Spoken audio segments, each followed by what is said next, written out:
Hey, what's going on, everybody? So, oh man, I finished it. I finished The Man Who Broke into Auschwitz. Man, it was a good week. I'm not gonna lie. It took me about a week, more or less, maybe less than a week to go ahead and finish it. I done picked it up at your local Barnes and Nobles, and yeah, found it directly for that for like $8. Uh, I think my wife had a some kind of, I don't know, membership. I'm not too sure. She reads those manga. I have no idea what those things are. Uh, yeah, not too bad of the price, and I was fueled by Black Rifle Coffee. You know, silence your smooth. I just want to kind of throw that in there only because one, I obviously I wanted to go ahead and enjoy a nice cup of coffee while reading a book. I never really enjoyed a energy drink and read a book. So I don't know. That was just something that I felt like I had to throw in there, and it's gonna be in there throughout the entire video. Hey, cause good coffee, fun content. Check them out if y'all want to. Whew. It was a. I'm not reading nothing down there. I'm just kind of like looking down because I just kind of. I had to go do a about a mile and a half walk, so I'm a little like. So excuse me for that, please. Whew. Back at it one more time. It was a good read. It was all over the place. I'll be honest with you, only because geography is not my strong suit at all. So some places I couldn't even understand. I think I remember one place that was called Nuremberg or Nuremberg. I don't know. Geography. You know what I mean? To kind of like ease you guys into it, because this is probably gonna be a little bit of a long video, only because I mean, dude, this is. I don't want to call it infamous. A good amount of people know what Auschwitz was, and if from Schindler's List or The Pianist, I'm not too sure. All I know is Auschwitz has a very bad taste in your mouth when you think about it and talk about it. A lot of death went down there. As I said, it's not easy to really talk about. So let's try to kick it off on a good note, all right?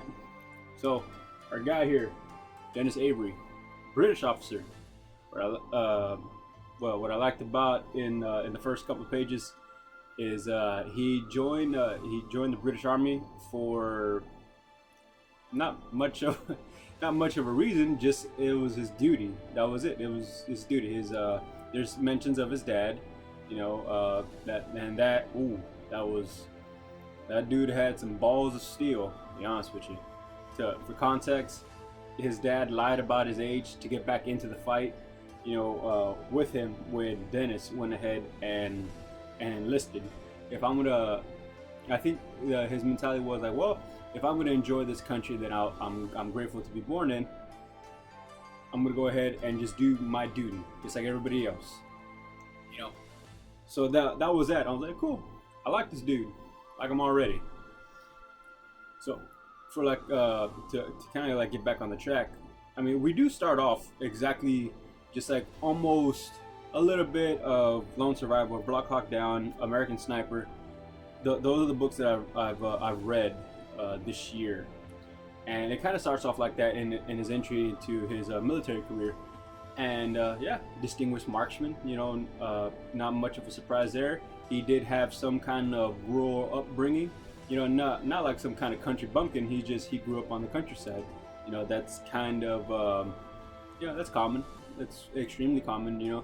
I met a lot of people that kind of grew up around firearms. Their dad taught them a few things, and then they just kind of not gravitated. They just kind of stuck with it because reasons. So there's that.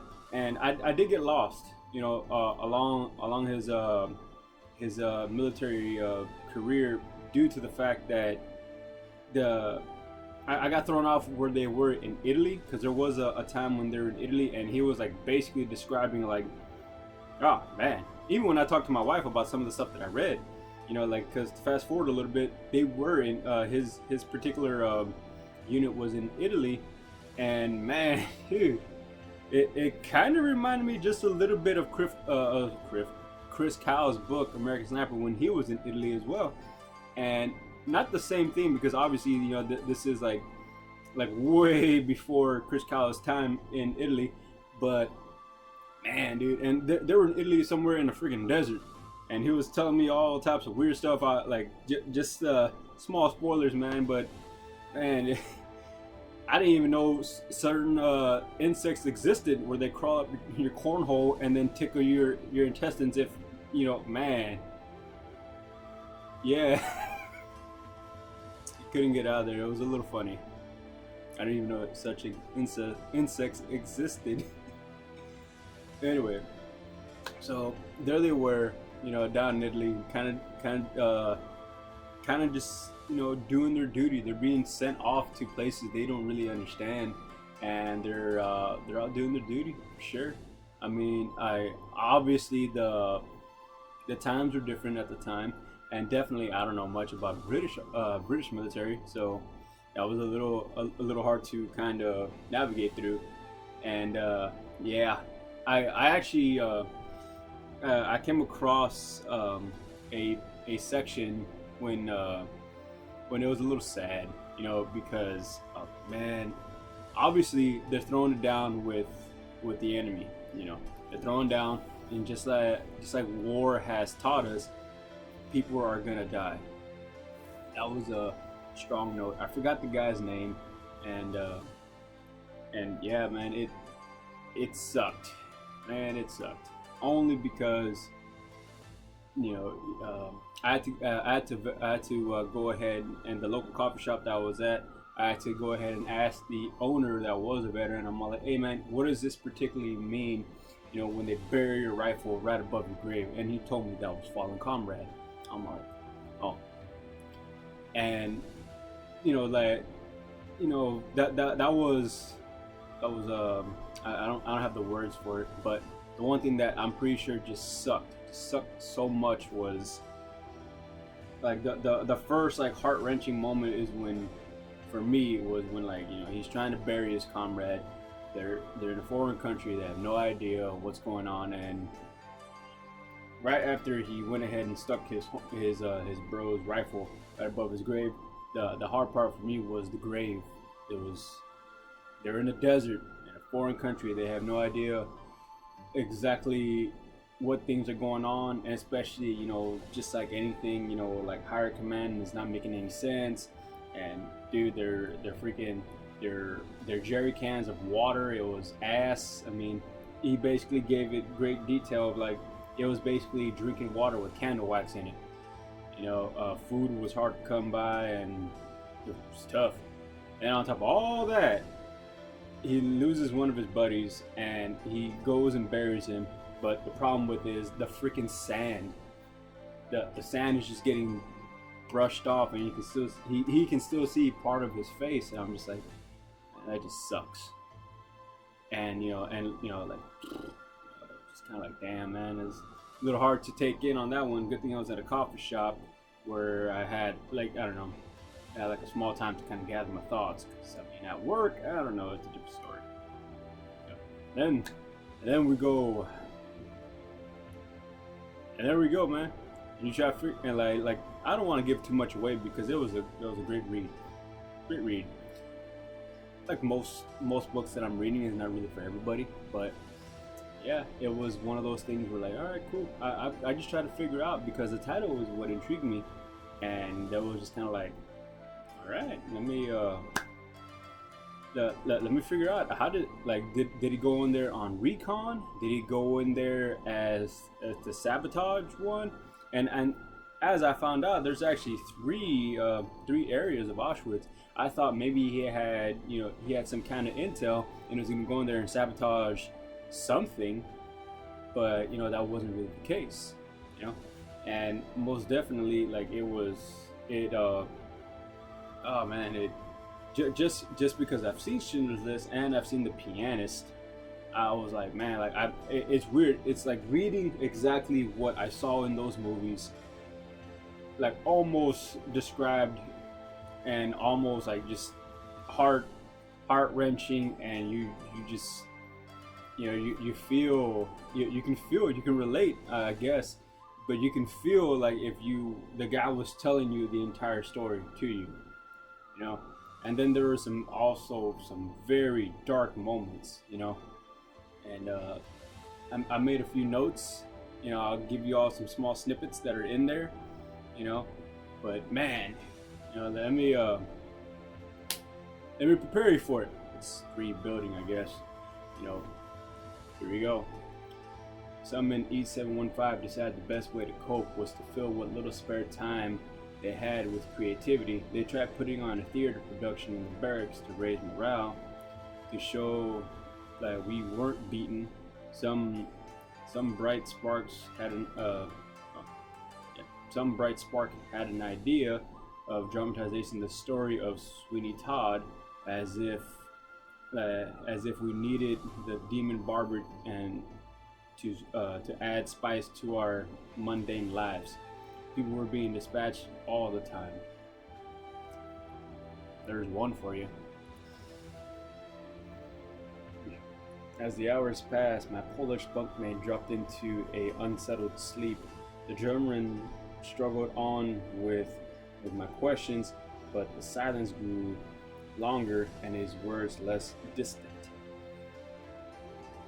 I lay and listened as the wheezing and groaning of the others in the dark. Someone was rambling to himself, endlessly repeating the lack of locked-in phrases. He was not alone. There were the screams of people relieving by night terrors of the day, a beating, a hanging, a selection. For others, it would be the loss of a wife, a mother, a child on arrival. When they woke, the nightmares continued around them. For them, there was no escape.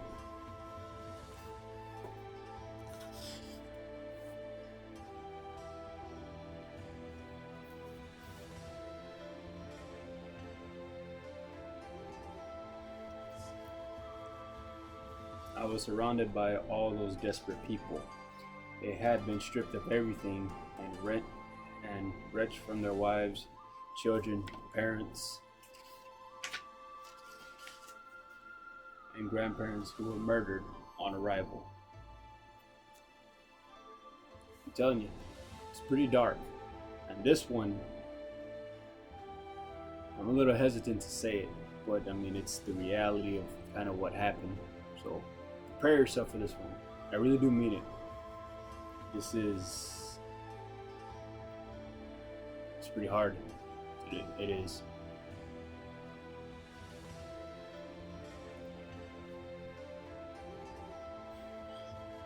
There was a woman who was holding a crying baby in her arms. An SS guard was walking up and down the line. I saw him stop and remonstrated with the woman before walking on. The child continued to cry when he went a few paces. Then he turned and marched back down the line with the woman.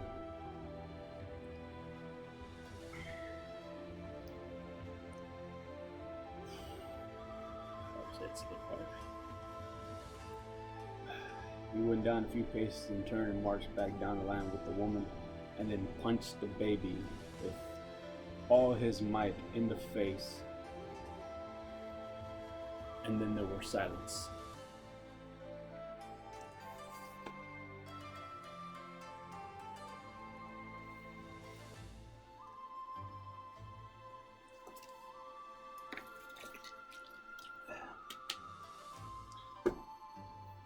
So that's what we're dealing with, guys. That's kind of what was just a small piece of the thousands of entries that was going on in there. But it was, like I said, it's not a pleasant read.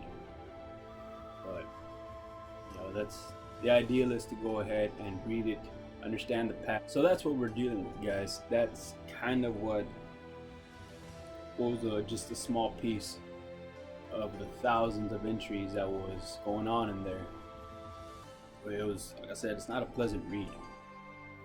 But, you know, that's the ideal is to go ahead and read it, understand the past, so it doesn't, you know, repeat itself in the future. That's what history is to me.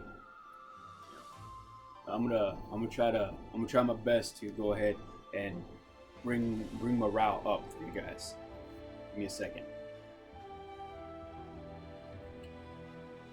Somewhere around in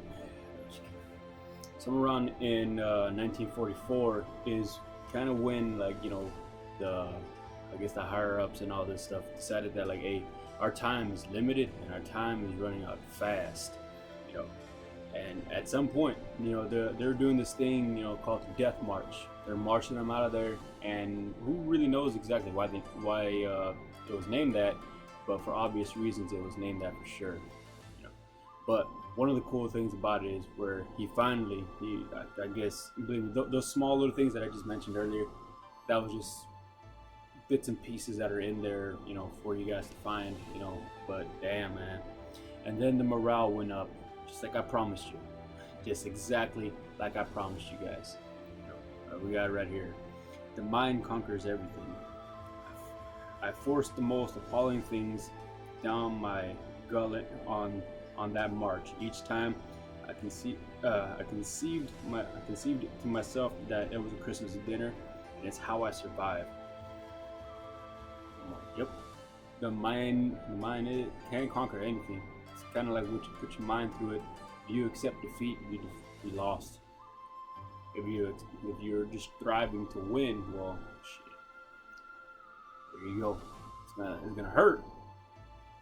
The idea is to persevere. Yeah.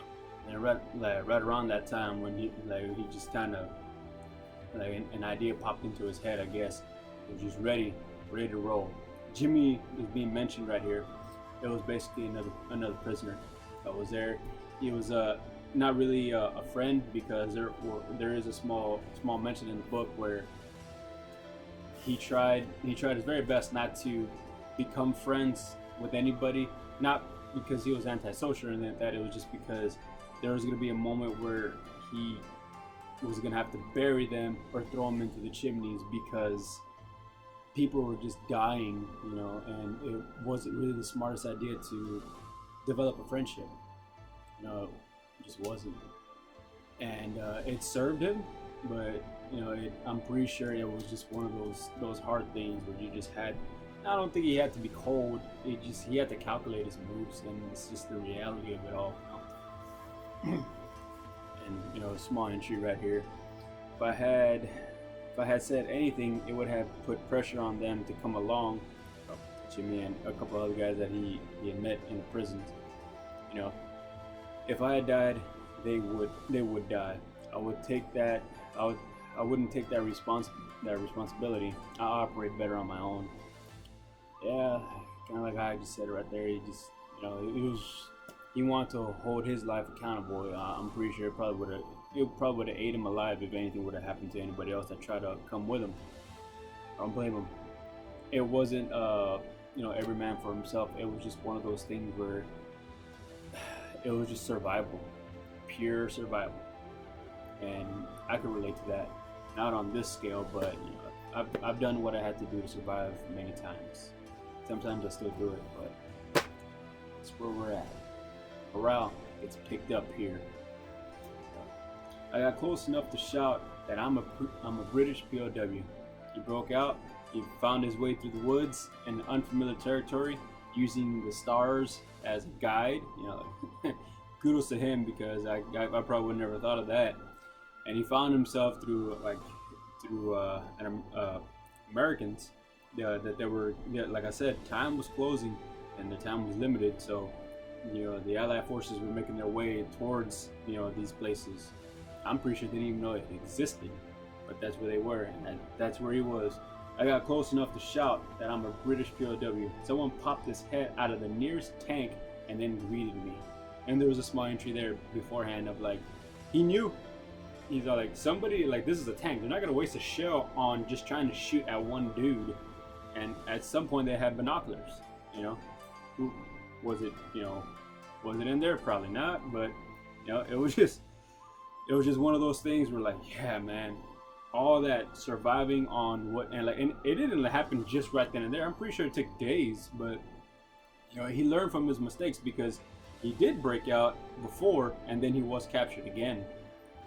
but he learned from his mistakes. Stay off the main roads. Don't like you're hungry as hell, but don't go to like fields and try to take as much as you can. Take what you can and keep moving.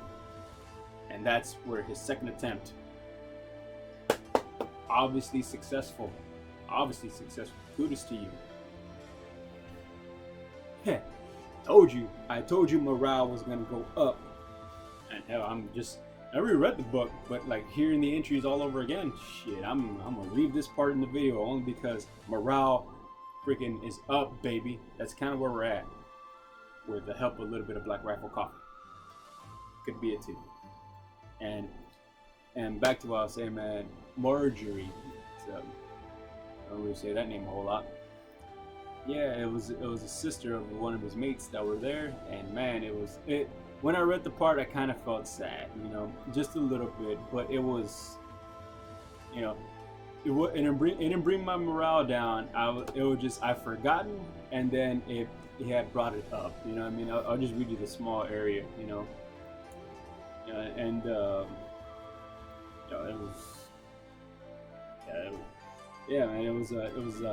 was named Les. He's mentioned in the first couple of pages. Y'all can read that part. It was bad. It wasn't bad, but it was just kind of like, man, it gives you a small tearjerker a little bit. I mean, if you're paying really close attention. We were silently the worst for when we got back to the house. Then Marjorie had walked in, his sister. She was as beautiful as ever. I danced with her before,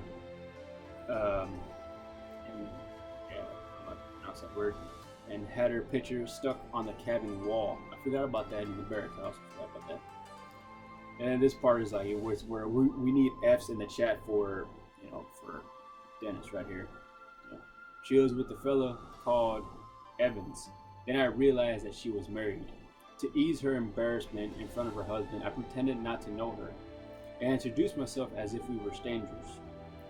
I was also protecting myself. Marjorie had been special.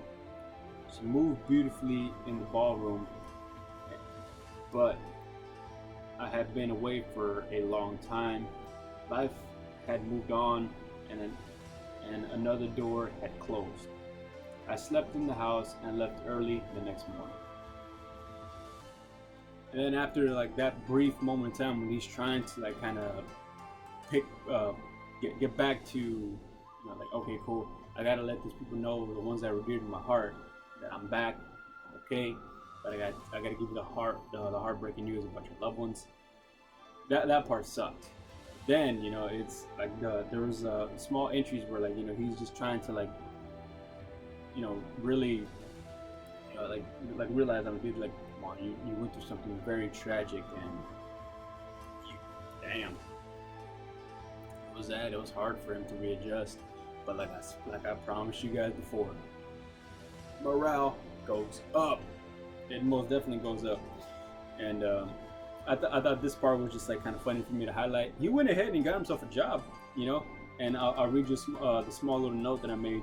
It was a while before I had gotten a job, and many firms said I was overqualified, and of course my southern accent marked me out. There was a fair bit of prejudice against southern lads in the north in those days, and vice versa. Not really sure why, but different country, don't know much about it. But I told you, morale goes up. 8 months later, I got a lucky break at work and a chance to shine. The steam engines that operated most everything at the Winterbottom factory had broken down, and the future of the firm was in jeopardy. The works manager was omnipotent in those days. I don't know what that means. And called for the steam services engines from Bolton, but it was going to be days or even weeks before they even could come. I said I could fix it given half a chance. I like a guy that just wants half a chance rather than a whole chance. I was well liked, but regarded a bit unusual with context, I mean, come on, lay off. It was a fair description then. I still wasn't myself. See why? The works manager said it was ridiculous to think that I could repair such a complex piece of machinery. Country boys can't survive. What they didn't know was that pre-war had helped Sir that I had helped Sir Oliver Lyell on his experiments to improve the efficiency of steam engines whilst working for sugar companies. Tate and Lyle. I guess that's the sugar company's name. And I picked up a thing or two, and I had a good reasons, and I had good reason to chance my arm, but it was a gamble. I like those odds. They knew I was handy with tools. In the end, they decided that they had nothing else to lose. You really don't. It was a huge job. I had to lift 50 tunes. Yeah, like Tonne. Got me on that one. Tunes crankshaft and a hydraulic jack, and get bearings out roughly a remold and remold them, and then finish them on the lathe. I put them back in the position and scrapped them smooth. Oh yeah, if you're gonna do it right, do it nice and clean.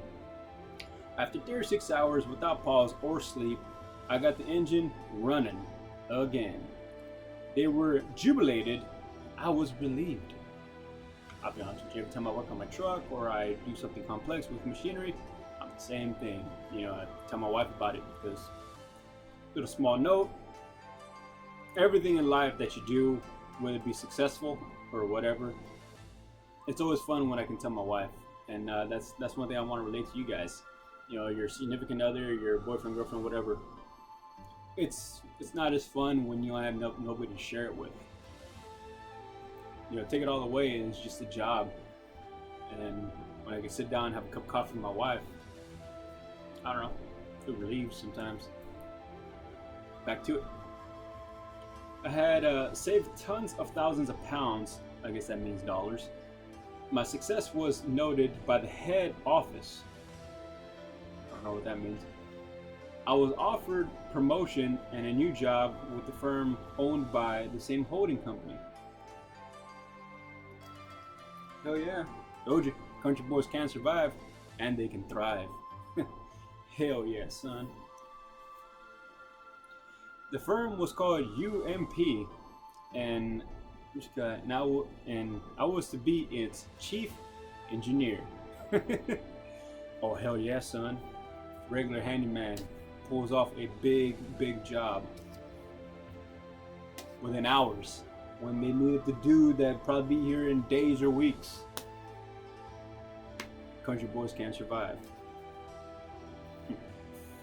Ups and downs here, but oh man, this is like one part that I had to make an entry of it, and I had to make a note only because, man, like, it was kind of stated that like this, they didn't know what, you know, post-traumatic stress was. They didn't know what it was, and this is where, like, you know, there's videos out there about veterans telling their stories, and I tell you, man, it was just, damn. I'm so glad that, like, you know, veterans out there are getting help for PTSD, you know what I mean? I really do, because this small entry, I mean, I never served, and, you know, and I've never been through anything like, you know, that horrifying, you know what I mean? I've had moments in my life, but like that compares nothing to what veterans do on foreign soils, you know, and I'm just gonna give it to you guys right here, the sound, or I would be caught and killed. Still asleep, I jumped on her. Despite the stifled noise, it was seconds before I woke up and I realized what I was doing.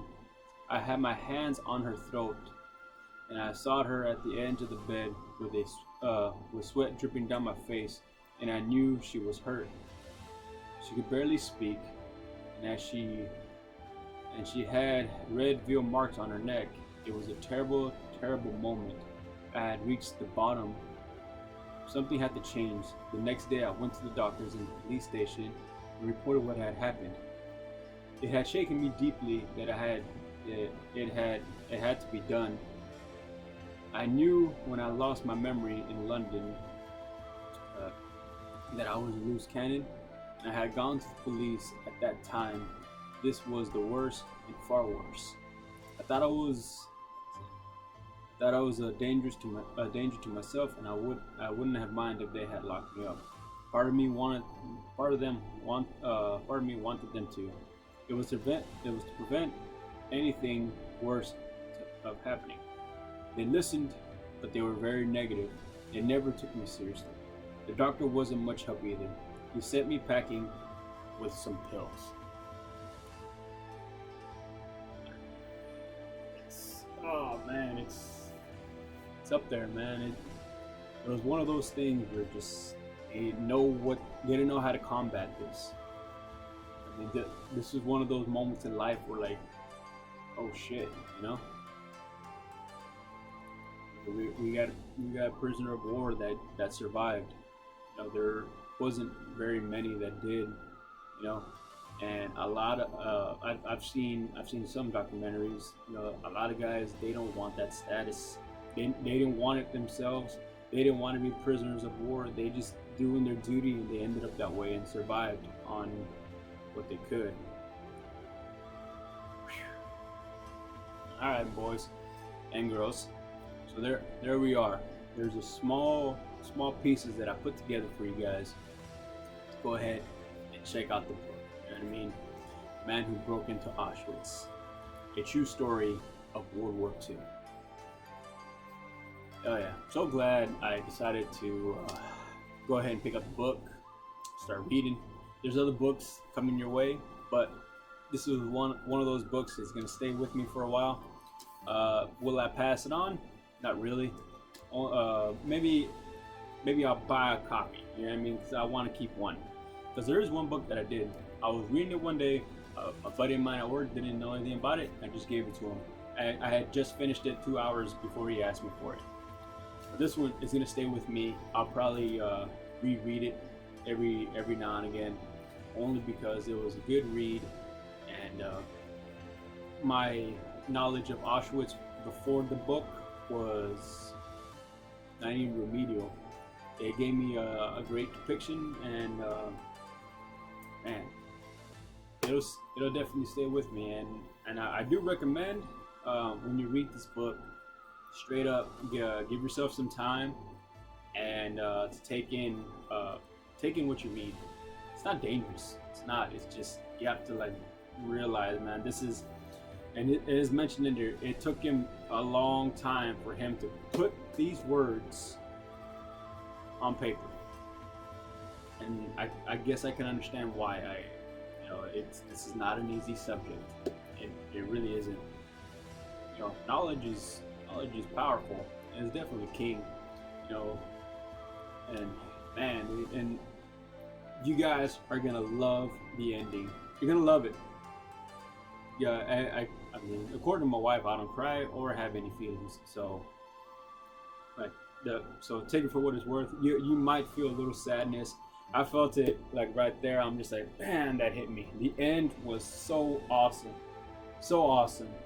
I'm so glad that like Dennis Avery. I'm saying it right. I'm so glad that his story was told, and most importantly, that his heart was relieved.